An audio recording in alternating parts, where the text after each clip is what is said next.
Rahim. Dear viewers, Assalamu alaikum wa rahmatullahi wa barakatuh. Hello and welcome to another weekly program of the Open Dialogue, where we discuss different social and ethical issues that are of relevance to us with our team of experts. Today we will be discussing systematic global corruption in politics.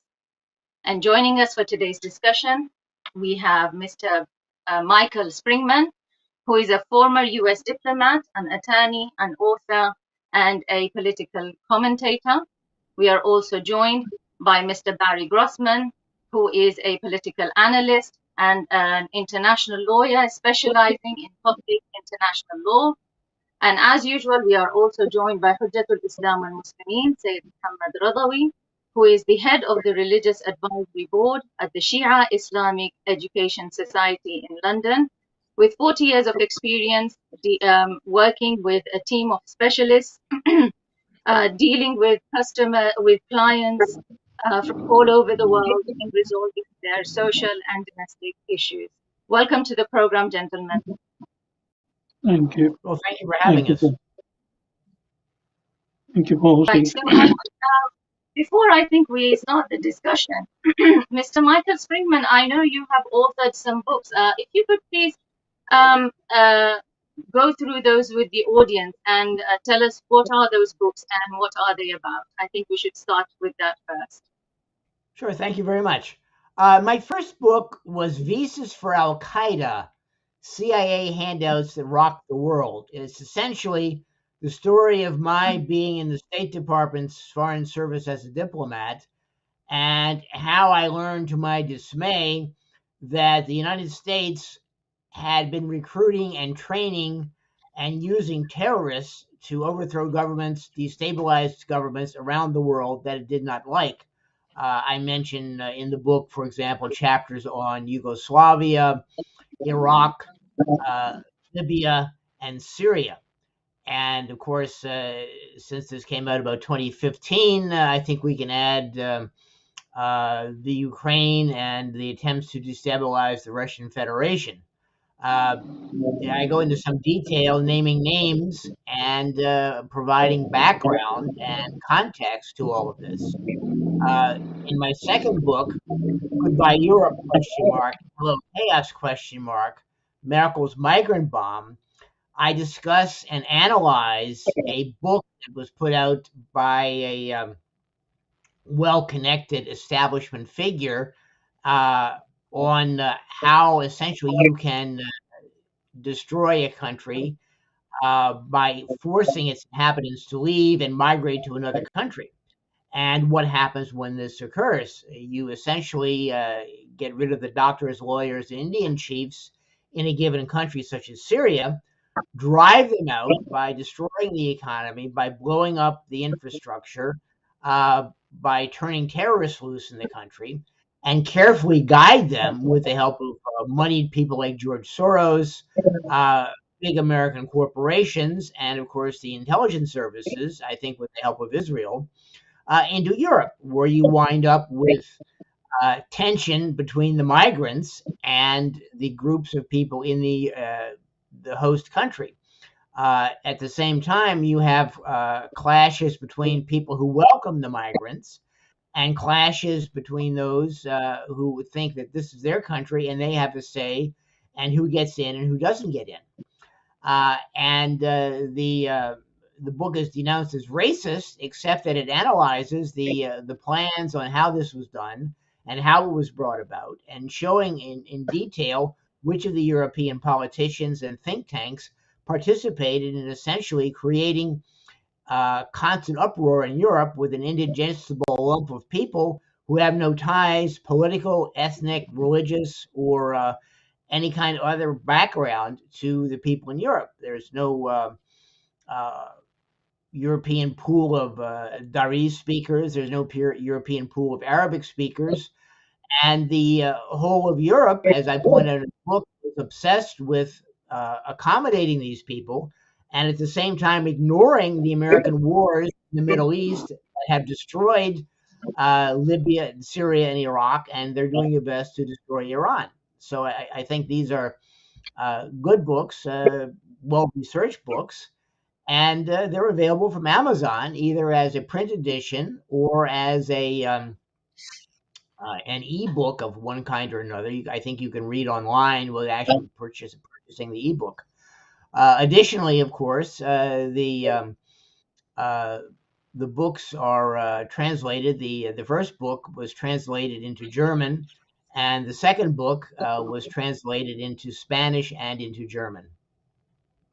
So that's Visas for Al Qaeda and Goodbye Europe by Yes. Mr. Michael Springman. Thank you. I'm sure there would be an interesting. Sayyid Muhammad Radawi, I want to ask you the first question. The Messenger of Allah, Prophet Muhammad, peace and blessings be upon him, as well as being the religious head for Muslims and the spiritual guide, he was also the head of state, starting from Medina al-Munawwara. And later on, his cousin and his successor, Ali ibn Abi Talib, also became the head of state. Can you tell us and explain to us the qualities of leaders in Islam and under the Islamic law? And also, what are their responsibilities that is placed on them as leaders? Yeah, Bismillah ar-Rahman ar-Rahim. We as Muslims or followers of divine faiths believe that God created us as social beings. And one of the requirements of social being is to live together. And one of the requirements of living together is to have leadership. And we as a Shia Muslims believe that who would be better than the Creator himself to guide us about the leading and leadership of the community and the society. And therefore, our belief is that the leadership is a sacred responsibility and cannot be taken lightly. And whoever takes that position, first of all, I mean, there are two opinions within Muslims. There are people who believe that this is a sacred position and it can be only chosen and appointed by Allah subhanahu wa ta'ala. Even Prophet Muhammad or any of the prophets did not have a choice in it, and they were instructed to follow the instructions of God, and they followed it, either became leaders themselves or appointed someone else to be the leader. And there is another opinion that they say Allah subhanahu wa ta'ala has given us the criteria of choosing the leader, and we decide who is going to be the leader. And again, there are so many different opinions on this. But there is no doubt that if the leadership is corrupt, the society cannot be directed into right direction. In order to have a perfect society or ideal society, we need to have pious leadership. And without having pious leadership, we cannot establish a pious society and ummah, as we say in Islamic teachings. So this is just an introduction to what we believe as Muslims. And what are the responsibilities of leaders, of the leadership that has been appointed by God? Yes, of course. I mean, there are teachings of prophets from Adam to Muhammad, and after Prophet Muhammad, appointed leaders have given us instructions who is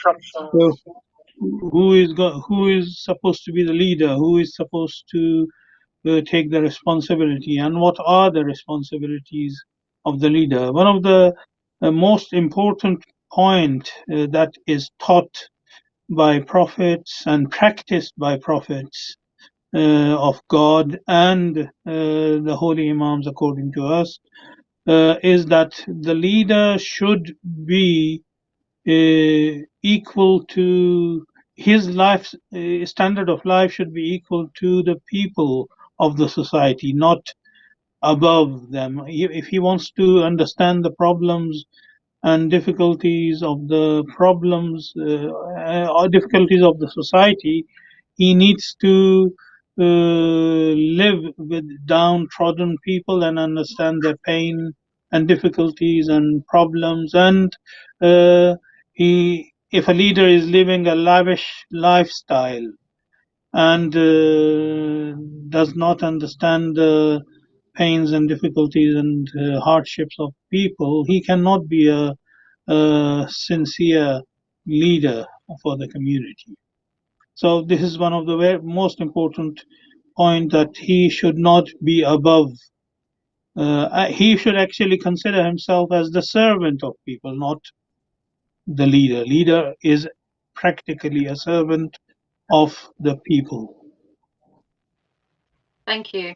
Moving the discussion a little bit now, Mr. Barry Grossman, the next question is for you. Are the leaders in today's world run by money, and how the power of money and the abandonment of the rule of law and corruption have become prevalent today?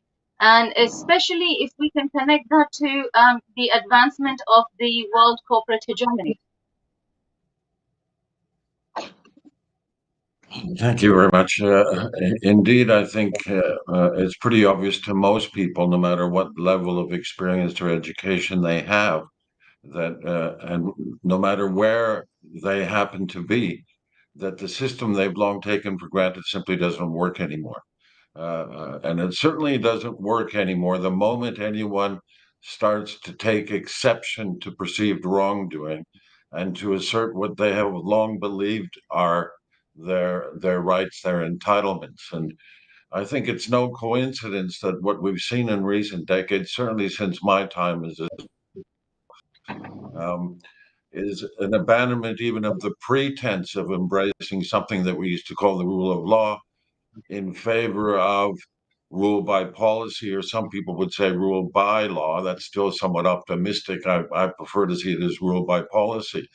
And of course, policy these days, given the dominant ideology of corporatism, along with neoliberalism and neoconservatism that dominate Atlantic world thinking, means that essentially what we have is a private sector. We have a very powerful, unaccountable corporate sector defining government policy, because certainly political parties have never been in a position to do so. They've never had the resources to define their own policy. So they're given choices by policymakers that work within the corporate think tank environment. And of course, the driving force behind all of that is no longer something along the lines of genuine national security or advancing a just vision of how society should be, or even a clear ideology that's based on a set of rules and fairness. So much as self-interest. And when it comes to self-interest, nothing resonates louder with most people than money.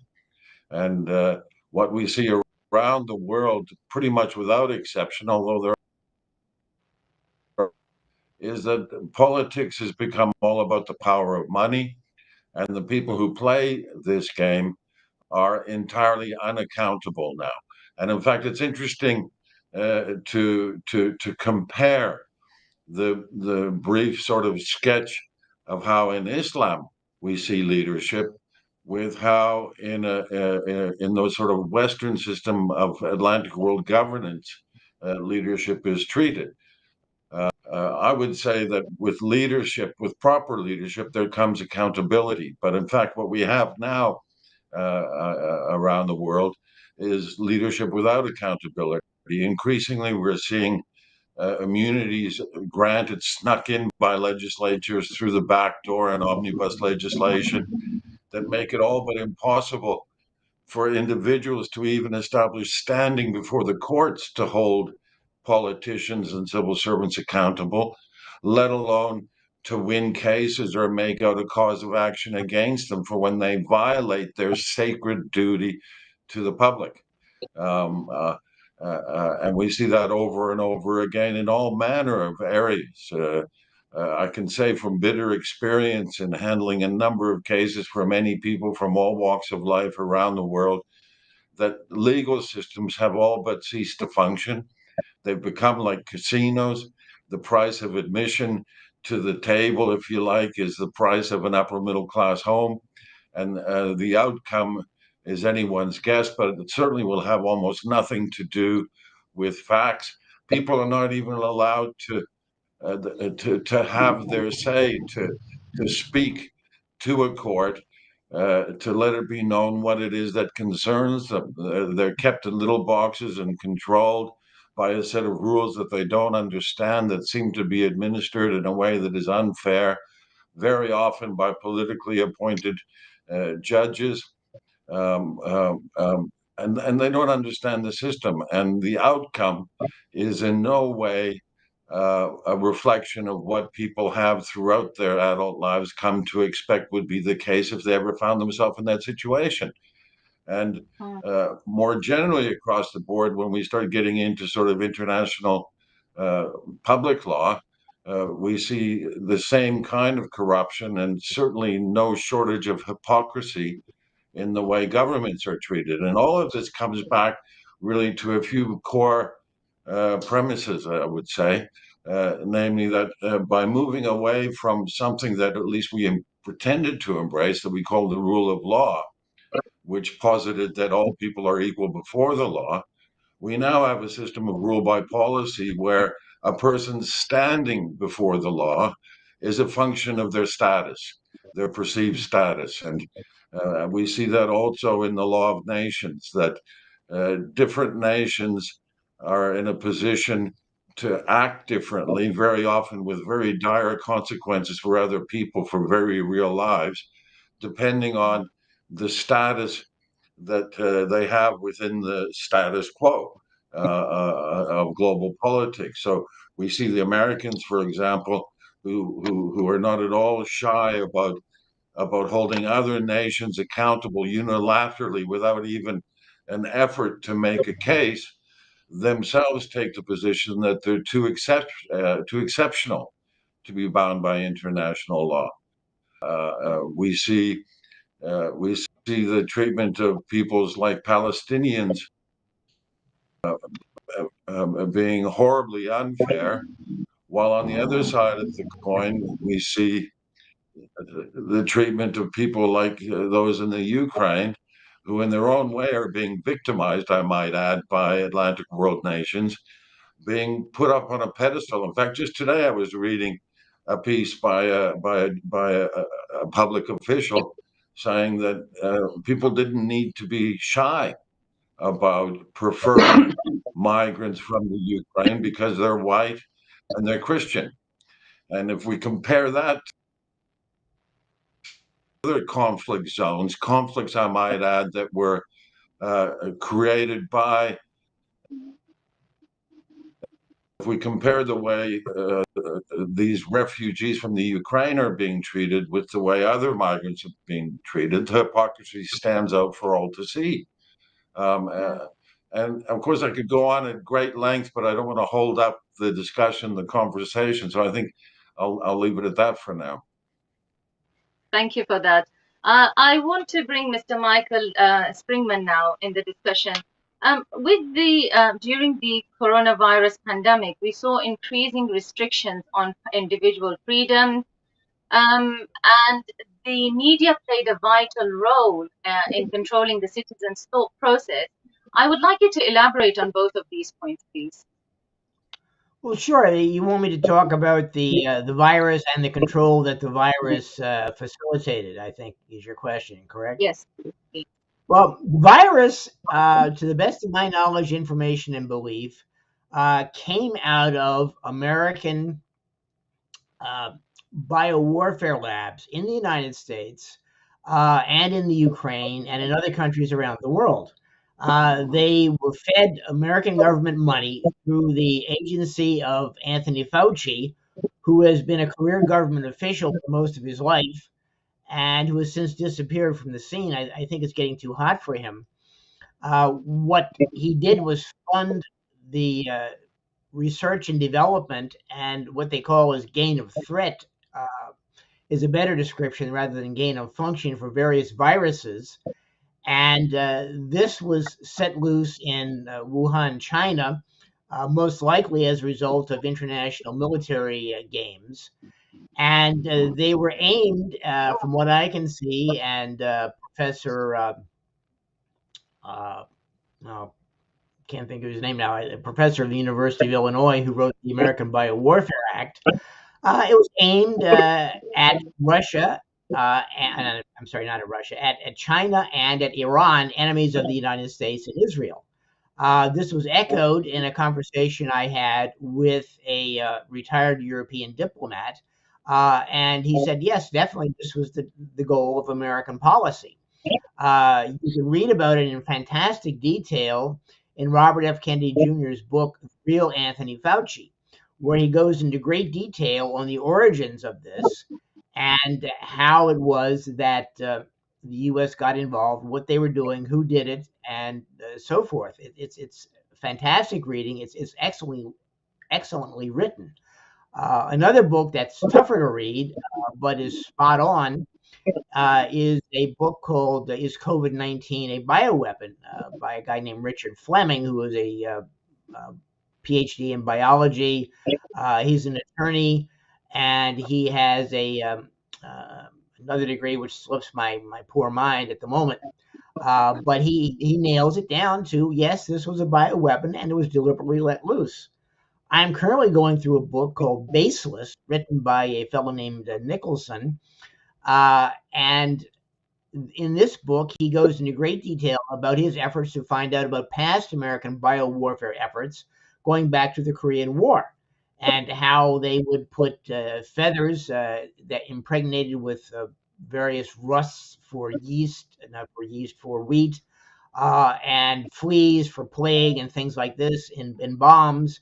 And they would drop them, shatter the bomb in midair so that the fleas and the feathers with the poisonous biological warfare agents on them are spread over the countryside, killing grain, killing people, and so forth. So this is a long tradition in American history. They brought in fact, Japanese chemical and biological warfare scientists who were operating in Japan and China during the war, brought them to the United States and absolved them of all war crimes so they can help the Americans make similar weapons. And once this was done as far as the COVID virus goes, that suddenly and mysteriously spread all over the world in a matter of weeks, which I think is a distinct impossibility. The government clamped down, not only in the United States, but in every European country and just about every other country in the world. You had to wear muzzles or face masks or face diapers under pain of not being of being denied service in a shop or in a doctor's office. They demanded that everyone be vaccinated with an untried, untested vaccine. And I personally know people who've gotten the vaccine and died as the result of it in a couple of months. I know other people who've had the vaccine and have been sick ever since. The news media cooperated with the government, castigating anyone who questioned the strict government controls, the limits on freedom of association, the limits on freedom of travel, and they never proved that this virus was not man-made. They never proved that it would never go away. They never proved anything at all except that they wanted control and got their control through propaganda, through castigating people as being uncooperative, as being on the fringes of society, of attempting to destroy society by not going and getting vaccinated. You had people locked up in their homes, which in the United States at least created a lot of domestic abuse of husbands and wives and abuse of children because they couldn't go out, they couldn't associate with other people. There's an Australian priest who has been on Twitter quite some time, who I had met in Iran, Father Dave Smith, he castigates this operation as a way of destroying society, as ensuring that people no longer had personal connections with their fellow man, and that their only way of communicating was by telephone or email or maybe something like what we're doing today on some kind of electronic media. And this is destroying people in the United States. People are far more arrogant, far more uncooperative, far more dangerous in public. They have been locked up so long that they come loose and they say, okay, we'll do what we want because we haven't been able to do what we want for the last 2 years. And every time you turn around, there's another variant on the virus coming out, and you have to be afraid, you have to worry, you have to be concerned, and you have to stay home or else. And now we have monkeypox, which is an entirely new disease that's come out and somehow is spreading and has all kinds of the earmarks of the other virus and government control, media control of telling people stay home, don't cooperate with anybody, hide away from people, or else you will get sick, you will make other people sick. It's your job to ensure that society works by staying home and not being part of society. So it's absolute madness. Thank you. Mr. Syed Mohammad Razavi, we heard Mr. Barry Grossman talk about accountability of the rulers and of leaders. What was the code of conduct of the infallibles during times of pandemic or wars, and their accountability procedures? Also, what were their efforts in empowering citizens and safeguarding their rights? Yeah, I mean, first of all, we have to look at the verses of Holy Quran. How does Allah subhanahu wa ta'ala describe the position of leadership? There is a verse in Holy Quran in which Allah says, La yanalu ahdi al-zalimin, regarding the leadership and imamat, and that this is such an important position that an oppressor does not deserve to hold this position. So if someone has reached to this position by oppressing others, by looting, by cheating, by doing things which are wrong, and manage to hold the position, then definitely, according to Islamic teachings, that person does not deserve this position. And as far as the practice of imams that we know, who became the leaders and guided the society towards the perfection and right society, we discover that whenever they passed away, it was only discovered later on that the person who used to come and serve as a servant to them actually was the leader of the nation. For example, Imam Ali ibn Abi Talib, he was the Khalifa and Imam of the Muslims, and he used to get up at night and go round and take food for the orphan and widows and elderly and disabled and downtrodden people. And people didn't know that it was the leader who was serving them. And as soon as Imam Ali ibn Abi Talib was struck by the sword of the enemies, and he did not go to serve them, people only then realized that it was the Imam and the leader who was serving. So they have set a very high criteria for the position of leadership, and the leaders have to follow these examples. And for example, Imam Ali ibn Abi Talib writes the letter to one of his governors in another town and explains to the leader. And actually that letter is so important. I was told even the United Nations has adopted those points that Imam Ali ibn Abi Talib pointed out in this letter to Malik Ashtar as the guideline for the leaders.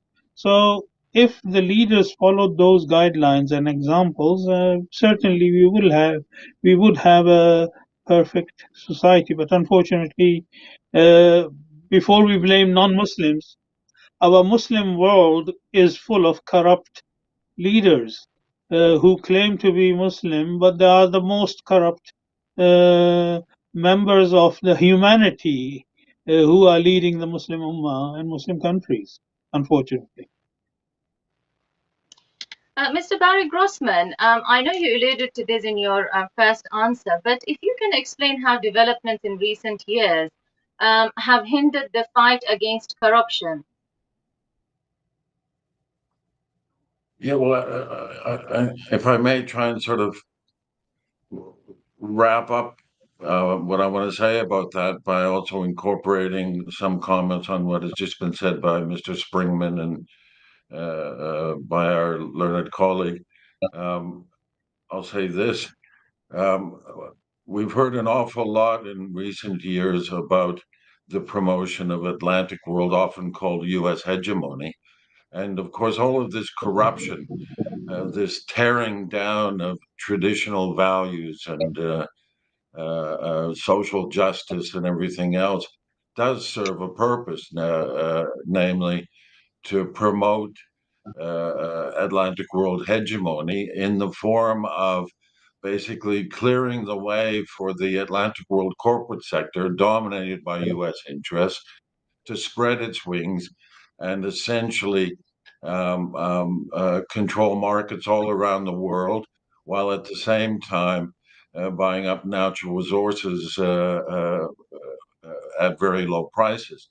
So that's the ultimate aim. And I always refer to this, so I won't hold back. I think people could do a lot worse than to revisit the project for the new American century, which was formed in the US by a number of leading conservatives and pretty much a who's who of the political world in the US at the time. And a document was produced called Rebuilding America's Defenses, in which essentially a roadmap for US foreign policy was laid out. And in a nutshell, it called for basically waging asymmetric warfare wherever it was possible, uh, to militarize the economy, to militarize the internet, to prepare U.S. fighting forces to fight simultaneous wars on simultaneous fronts. Even some people argue to plan some sort of a galvanizing event in the form of a false flag in order to win public support, which some people speculate may have been what 9/11 was all about. And we can go on. But what is clear is that these neoconservatives that have since taken wing and spread in great numbers to Europe, certainly in the aftermath of the Bush presidency.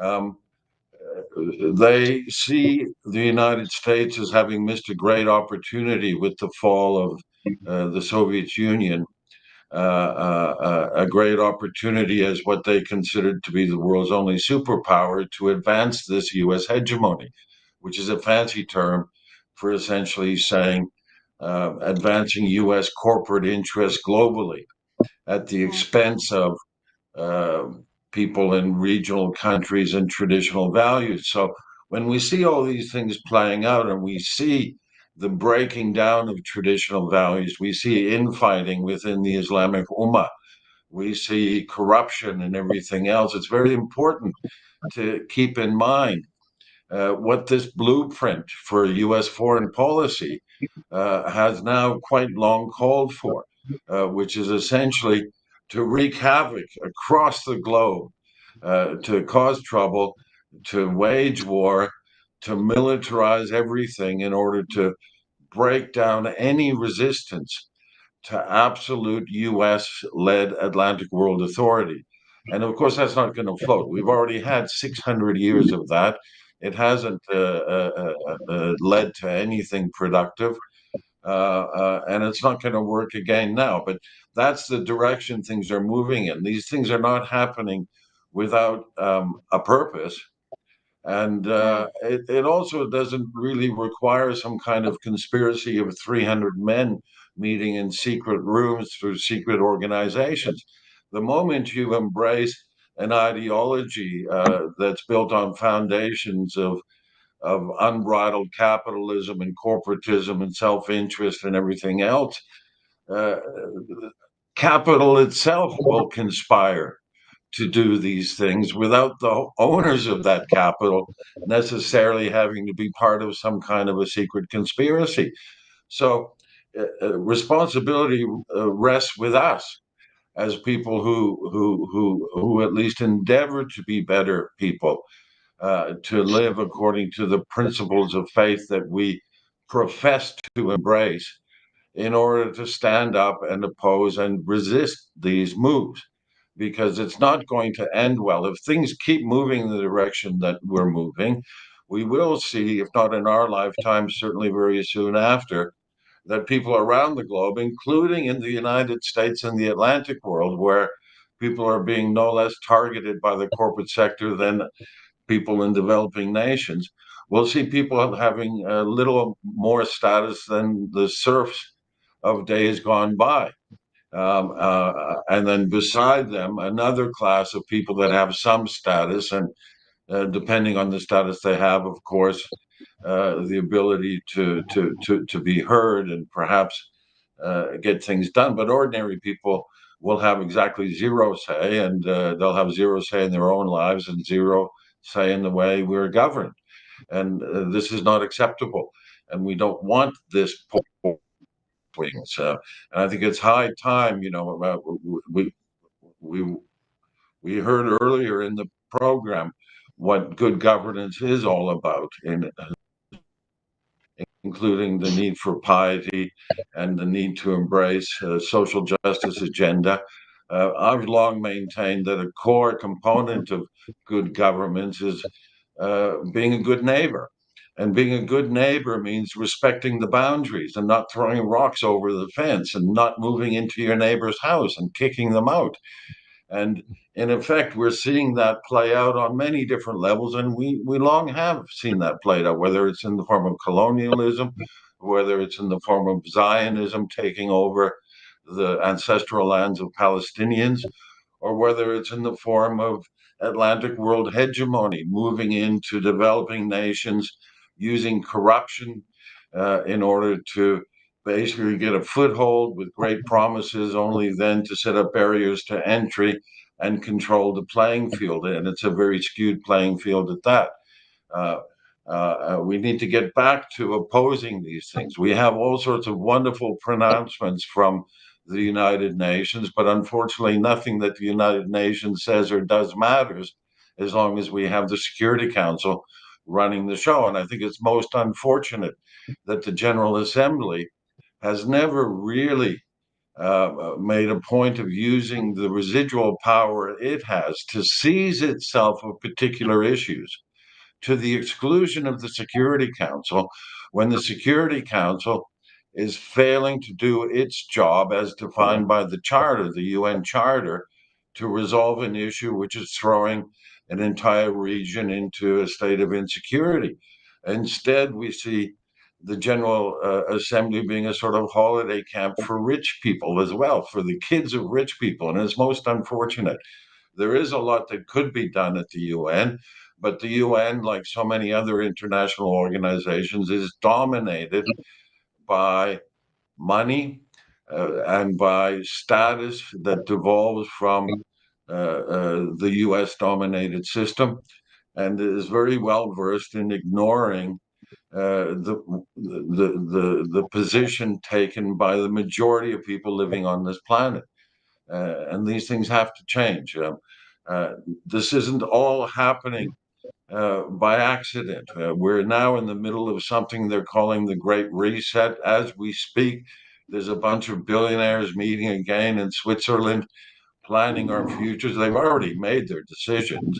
There was no public discussion of the detail. It was simply explained to us that we're going to have a great reset, that they're going to change the very nature of the way the world is organized and global economies are organized. And they're doing it again as we speak. And this is not acceptable, because what we're seeing is a last ditch effort by the Atlantic world, which is no longer able to compete with the rest of the world, to do whatever they can to maintain the advantage that we have long enjoyed, certainly for some 600 years, as we've lorded it over the rest of the world.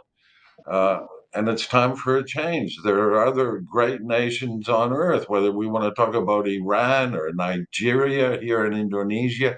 These are civilizations and cultures that have been around for thousands and thousands of years, built on a long and glorious history, not of warfare, but of traditional values that until quite recently stood them in good stead. And it's time that the Atlantic world butted out so that these sovereign nations can run their own internal affairs without constant external interference. And we're seeing it play out in Russia as we speak. I'm not necessarily a great fan of Russia or President Putin. On the other hand, I think Russia and indeed President Putin are entitled to run the internal affairs of their country. And like every other country, they're entitled to have a foreign policy without interference and without being threatened. And it's time that we got back to that. Sure. I'd like to bring Mr. Michael Springman here. Of course, during the pandemic and post-pandemic, we've seen the gap between the rich and the poor increasing. Can you explain the factors that have contributed to this widening gap of the poor becoming poorer and the rich becoming richer? Well, that's going to be difficult to do, but I'll make a stab at it. What's happened, I think, is that people were thrown out of their jobs as government, with the help of media, closed down society and closed down operations of big business, small business, and government itself at all levels, from the federal down to the local level, which is still going on. I have a case that's coming up in a DC Superior Court that's going to be conducted by video conference. So what's happened is that when this was all shut down, the government promised that they would help the individuals by giving them $1,200 to make up for their lost income. Well, what happens is that people had to scramble, burning up their savings if they had any, burning up their investments if they had any, to buy overpriced food. I remember when this all started, going to the grocery store and buying a box of cereal. And Americans eat cereal instead of bread or other things for breakfast. It's I think unique to this country. But the boxes suddenly shrank by at least a third, if not more, and the prices went up by 20% or 30%. And suddenly there were shortages of milk, there were shortages of meat, there were shortages of canned goods, and so forth. And what there was on the shelf suddenly, doubled or tripled in price. You had a can of soup that used to go for maybe a quarter, 25 cents or so, suddenly became most of $1. And this money, of course, went into the pockets of George Soros, people like Jeff Bezos, the owner of the Washington Post, and who had been head of Amazon, and other billionaires around the world. They simply doubled and tripled their money, because what they were doing was taking money out of the pockets of people who didn't really have it. They didn't have jobs anymore. They didn't have a steady paycheck, but they had somehow to pay rent or be thrown out on the street. They somehow had to eat or be starved. So they simply buckled down and stopped spending on other necessities to cover the basics, which went into the pockets of these fat cats. So it was a situation that I think was made to order for capitalists, for billionaires, to exert their influence, to make sure that what they were doing was seen as true and correct and wonderful and helpful by the news media, which is essentially under the control of maybe 5 or 6 corporations in the United States, who want to keep their controls and their contacts with the government. If you write something nasty about what government is doing, suddenly your contacts will dry up, and you'll be stuck trying to invent stories out of whole cloth. You've also got situations, I think, where you don't write stories bad about the advertisers, or write stories that the advertisers won't like, because they won't be spending on your company, or they won't be putting money into Newsweek or something like this, as the late journalist Bob Perry once reported, because they want to ensure the money is coming in, and they don't want to offend their advertisers. So you have this situation where everyone is hiding reality, playing the game, I guess, of hide the peanut. You don't know what's going on. You don't know who's controlling what, but all you know is that it's costing you more to live, that you have to cut back on buying a new car. And then if you do have to buy a new car, it's doubled or tripled in price, and you have to wait for it. But in the meantime, the corporate auto media have your money. So it's basically pressure to give us your money or else. And I think that's the best explanation I can give to it, that the people running things, the people in great control and in great corporations, can do pretty much as they please, without any thought or threat of complaints from anybody, because when you don't have a job and you need to eat, that's what your focus is. Your focus is not on politics. Your focus is not on businessmen doubling or tripling the price of a can of soup. So I think that's the best explanation I can give to why the rich get richer and the poor get poorer, because the poor have to give their money out for what they need, and the rich are happily taking it and devising new ways of persuading them to give up what's left of their funds.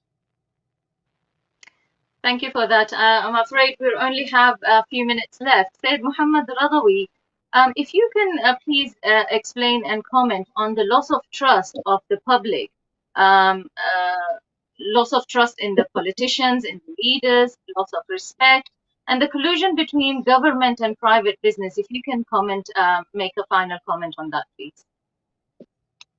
Yes, I mean, I mentioned earlier that the verse of Holy Quran says, "La yanalu ahdi az-zalimin," that Allah Subhanahu wa Taala says that this position will not suit or be given, or people who oppress do not deserve this position. We need to understand what is this oppression. According to the definition that has been given by prophets and imams and Holy Quran, anyone who does something wrong, I mean, even if it's a minor thing, he is considered to be oppressor, and that person doesn't deserve this position. So we need to correct this in our society, and this can only happen if we start educating ourselves, training ourselves, and then bringing our society up in according to those standards. And Prophet Muhammad used to say, this will not happen and not possible if we keep on lecturing others. If we want to preach something, we have to convey it by body language. That's what Prophet Muhammad used to say, "Kunu du'atan linnasi bighayri alsinatikum." If you want to invite others in the right direction, you have to show it by practice with your body language, not by lectures. And the world we live today, unfortunately, you will hear these leaders giving hours and hours of lectures and speeches and promises they make, and when they come to power, then that is the last thing that is on their mind, and they forget all their responsibilities and promises and duties, and they start hoarding position, power, and money for themselves. Well, with that, I'm afraid we have come to the end of today's program. My special thanks to Mr. Michael Springman, Barry Grossman, and Syed Mohammad Radawi for joining us today. Thank you, dear viewers, for listening. Of course, I'd like to remind everybody that the views expressed in this program belong to the guests themselves and do not reflect the views of the channel. Until next week, I take your leave from me and the entire team of the Open Dialogue. Fi amanillah.